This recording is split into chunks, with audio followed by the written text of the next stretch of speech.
Outorgaram-me a responsabilidade de fazer reflexões jurídicas acerca da seguinte temática: as parcelas trabalhistas em discussões, o terço de férias constitucional, a gratificação natalina, os serviços extraordinários, os serviços, o adicional noturno e o adicional de insalubridade.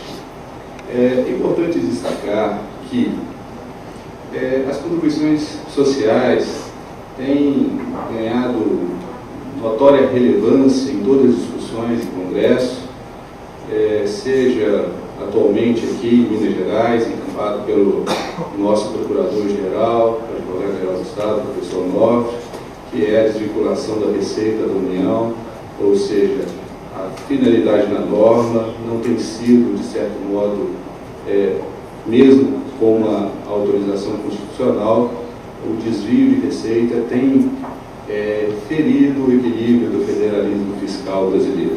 Então, hoje as contribuições têm sido tema de bastante reflexão e agora nós, nesse painel, também traremos reflexões acerca das incidências das contribuições previdenciárias nessas verbas trabalhistas, inclusive com a recente reforma trabalhista.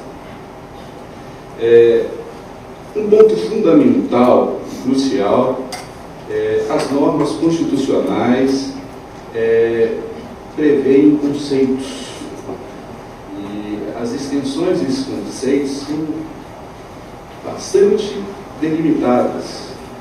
Então, a hermenêutica como segurança jurídica, ela é importantíssima para essa análise, para que o julgador ele seja cauteloso a analisar os conceitos dispostos na nossa Constituição, para que, obviamente, não seja distorcido esses conceitos e instaurada a insegurança jurídica nas relações entre o poder público e os contribuintes.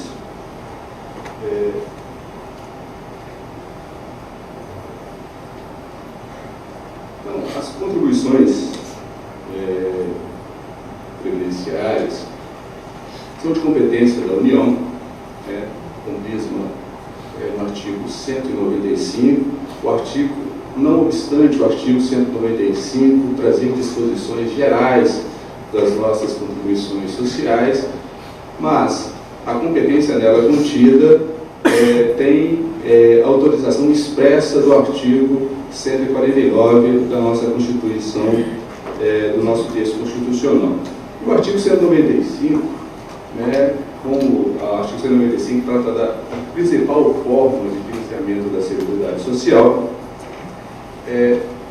ele dispõe de forma textual que as contribuições sociais serão financiadas por toda a sociedade de forma direta e indireta, nos termos da lei, mediante recursos provenientes do orçamento da União, dos Estados, do Distrito Federal, dos municípios, e das seguintes contribuições: o do empregador, da empresa, da entidade equiparada, para cobrar as contribuições incidentes sobre a folha de salário e rendimentos do trabalho pagos ou creditados a qualquer título à pessoa física, seja ela com ou sem vínculo empregatício. Esse é o conceito que o legislador constituinte dispôs no artigo 195, inciso 1º, a linha I.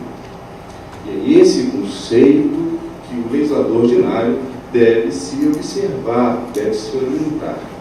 Então, quando você, dentro dos mecanismos do sistema de seguridade social, nós temos ali direta e indireta, onde também os orçamentos, contribuições diretas pelos recursos provenientes da União, indireta por toda a sociedade civil, pessoas físicas, pessoas jurídicas, através das contribuições e, em especial, encomenda a contribuição da folha de salário. O grande detalhe que eu quero fazer essa reflexão a todos, senhoras e senhores, essas são as verbas que nós iremos tratar. Primeiro, a gente tem que analisar todo o enfrentamento jurisprudencial trazido nessa última década, seja no STJ, seja no STF. Então, nós temos, avaliando todos os recursos repetitivos, temas repetitivos do STJ, e agora, analisando os dois últimos recursos extraordinários de repercussão geral, é possível depreender os dois critérios fulcrais, centrais, que esses dois tribunais adotaram. O STJ adota o critério, avaliando certamente a natureza jurídica dessas verbas, adotando o critério indenizatório versus o critério remuneratório, a retribuição às atividades laborativas. E o STF, em especial no tema 20, o recurso de repercussão geral, o recurso extraordinário, no tema 20, onde ele ataca o conceito de folhas de salário para, obviamente, estender a incidência previdenciária a toda a remuneração. Então, ele busca atacar esse conceito para estender a incidência tributária a toda a remuneração. E aí, ele entra na questão da habitualidade, aquelas verbas pagas habituais, e o faz ao interpretar o artigo 201, parágrafo 11 da Constituição Federal. E isso que é importante a gente entender essas questões, que eu quero fazer um contraponto da Seguridade Social do servidor público e da Seguridade Social do empregador, do empregado, do terceiro. Então, esses são os dois critérios adotados por essa questão. E o outro tema que eu vou adiantar, que é o tema 163, que versa sobre a contribuição social de um servidor público, a formação que se entende é que a habitualidade, ela é efetiva incidência das contribuições sociais para fins de percepção dos benefícios de aposentadoria. Então, aqui é um ponto central que eu gostaria de chamar a atenção, que é a habitualidade, que é o entendimento que o STF firmou para que esses dois recursos ainda pendentes de julgamento, a discussão vai girar em torno desse critério que ele vem adotando. Então, haja vista essa reflexão, esse contraponto, nesse quadro, ele explica bem, eu tento fazer duas comparações. Por que eu estou fazendo isso? Porque nós temos hoje, no tema 20, que é a repercussão geral, que já transitou em julgado, como eu já disse, o STF fez a interpretação conceitual de folhas de salário para fazer a extensão da incidência das contribuições patrimoniais a toda a remuneração. E aí, eu não estou nem delimitando as parcelas que aqui eu vos apresento. Nesses dois recursos, ainda pendente de julgamento, o tema 20 e o tema 985, na verdade, o tema 63, o tema 20 trata das contribuições previdenciárias do empregador patronal, a contribuição patronal. Então, se você analisar o artigo 195, inciso 1º, a linha A, fala da incidência sobre a folha tipo, salários, demais rendimentos pagos a qualquer título à pessoa física com ou sem vínculo empregatício.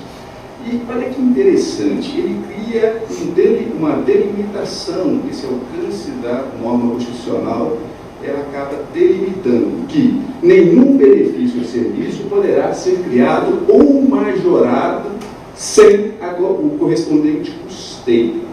Esse é um ponto de bastante atenção.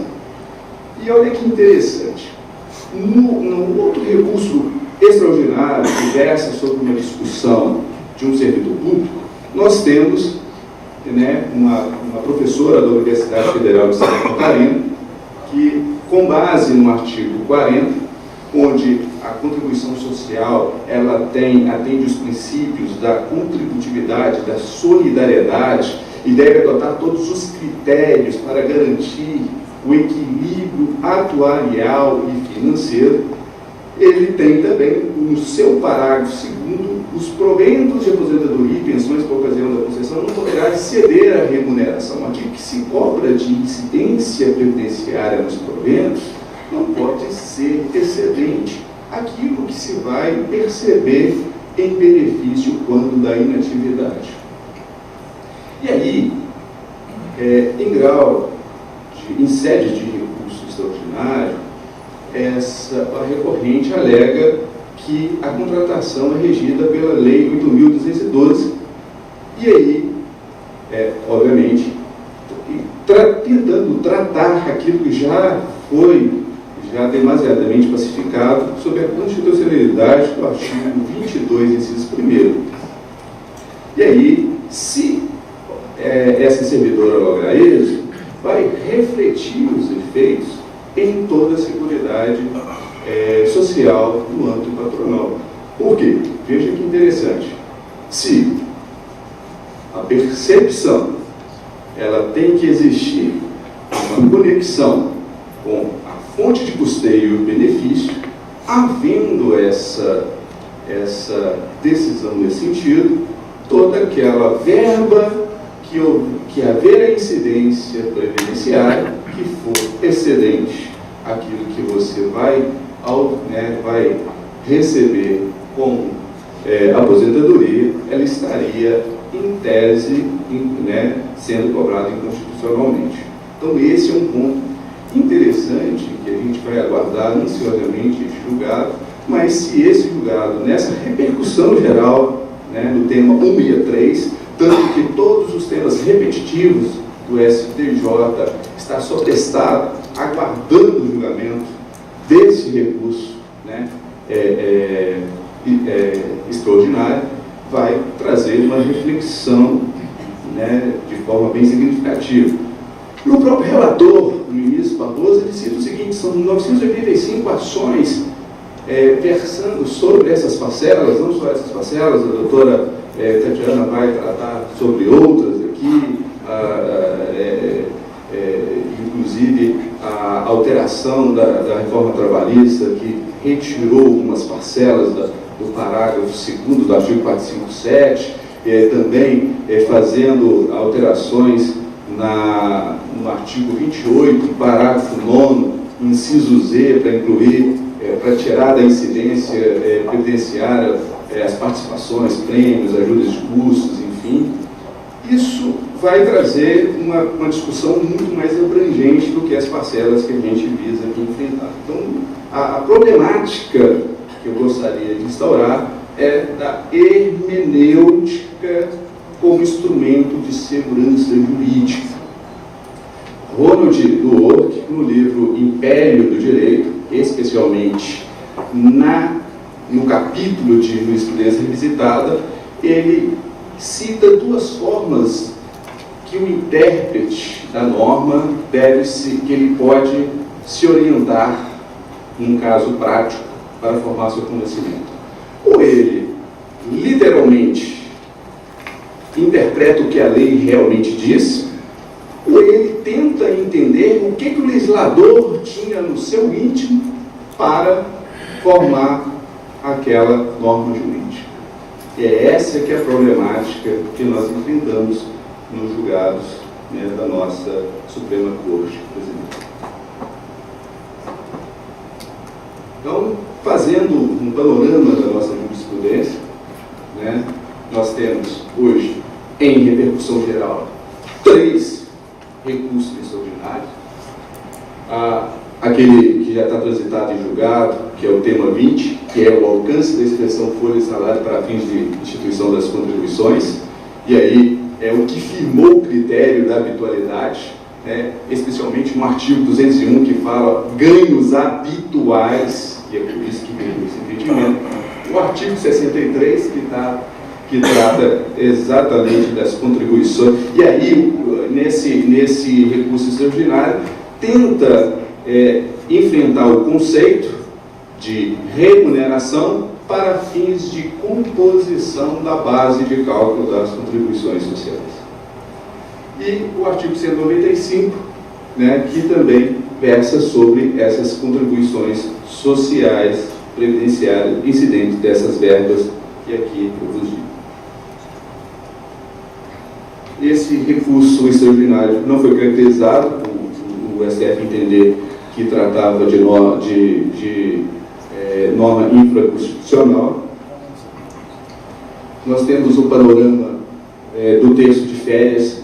O STJ entendeu o texto de férias, tanto das férias indenizadas, decorre de previsão expressa legal, artigo 28, parágrafo 9º, a linha D, e estendeu, né, a não incidência das contribuições previdenciárias para as férias usufruídas, as férias gozadas, por entender que elas possuem natureza indenizatória compensatória. Pode ter até uma questão de interpretação divergente. Não houve uma reparação de um dano, uma perda do direito, uma viticação do direito, mas entendeu pela sua natureza remuneratória. Por isso, né, um texto de férias, o texto constitucional de férias usufruída vem para recompor a saúde do empregador, no seu momento ali de lazer, de restabelecimento para suas atividades laborativas. Com base nesse julgamento, uma petição, né, ministra Eliana Calmon, para uniformização dessa jurisprudência, atendendo aí o princípio da segurança jurídica, o princípio da competência da Suprema Corte Brasileira para a uniformização interpretativa dos dispositivos constitucionais e a decisão de relatoria do nosso ministro Mauro Campbell, informando, né, na sua decisão, formando seu conhecimento da não incidência das contribuições previdenciárias no texto de férias constitucional, seja ele indenizado ou ele usufruído. Aqui eu trago, vou passar rápido porque já fui investido aqui do tempo, os recursos repetitivos, né, acerca da matéria. Uma reflexão que é muito interessante, que eu estava comentando. O próprio ministro relator desse recurso especial firmou o entendimento que um texto de férias usufruído tem natureza indenizatória, afastando a incidência das contribuições previdenciárias. Mas, ao julgar um recurso especial que versava sobre a incidência, a aquisição da disponibilidade econômica da renda de um terço de férias usufruída, ele entendeu que não, que com base no entendimento do STF, haveria, né, habitualidade apenas para incorporação daquela verba, daquela rúbrica na sua aposentadoria para fins de percepção de benefícios. Então, essa natureza indenizatória entendida, né, em tese naquele recurso especial, não, e ele até afirma que está pendente de julgamento, né, no STF, e ele entendeu pela incidência do imposto de renda incidente sobre. Então, quer dizer, são duas decisões onde ele fala que um terço de férias, o terço de férias constitucional usufruído, né, literalmente gozado, para as contribuições é indenizatório. Para o imposto de renda, é uma aquisição, é um acréscimo patrimonial e há a incidência do imposto de renda. Então, são esses conflitos de competências, de jurisprudências que acabam imando essa insegurança jurídica. Para as outras verbas, os mesmos recursos especiais, né, o serviço extraordinário de férias, o adicional noturno, o adicional de hora extra, os serviços extraordinários, gratificação, a gratificação natalina, determinou-se que há incidência das contribuições sociais. E a única reflexão que eu faço é o seguinte: o adicional o aviso prévio indenizado, que foi afastado a incidência de contribuições previdenciárias, o STJ entendeu que 1/3 de férias incidente no aviso prévio indenizado também há incidência. Ou seja, se é uma rúbrica que decorre de uma outra verba indenizatória, ela não pode, de certo modo, né, ter a sua natureza salarial, laborativa, até porque, exemplo, um funcionário foi contratado em determinado período, trabalhou 8 meses e foi demitido recebendo aviso prévio indenizado. 1/3 proporcional desse aviso prévio indenizado, ou seja, não houve habitualidade, conforme o STF entende, e também eu entendo que não haveria a sua natureza remuneratória. Eu queria fechar, dado aqui teria outras reflexões a trazer, mas gostaria de fechar com uma metodologia grega. Sísifo era um imperador que, pela sua astúcia, sua petulância frente aos mortais, ele costumava a enfrentar os deuses. E aí, os deuses o condenaram a empurrar montanha acima uma pedra de mármore gigantesca, uma montanha, um cume altíssimo, e ao chegar ao topo do cume, o Sísifo rolava essa pedra montanha abaixo. E ele foi condenado a fazer isso sucessivamente para toda a sua eternidade. É o que nós sentimos hoje nos nossos enfrentamentos jurisprudenciais.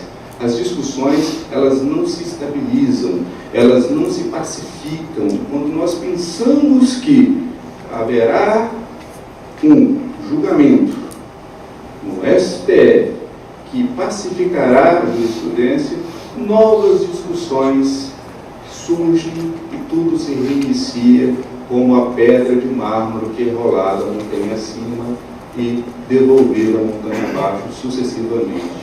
Agradeço a atenção e a oportunidade de tecer essas reflexões. Muito obrigado.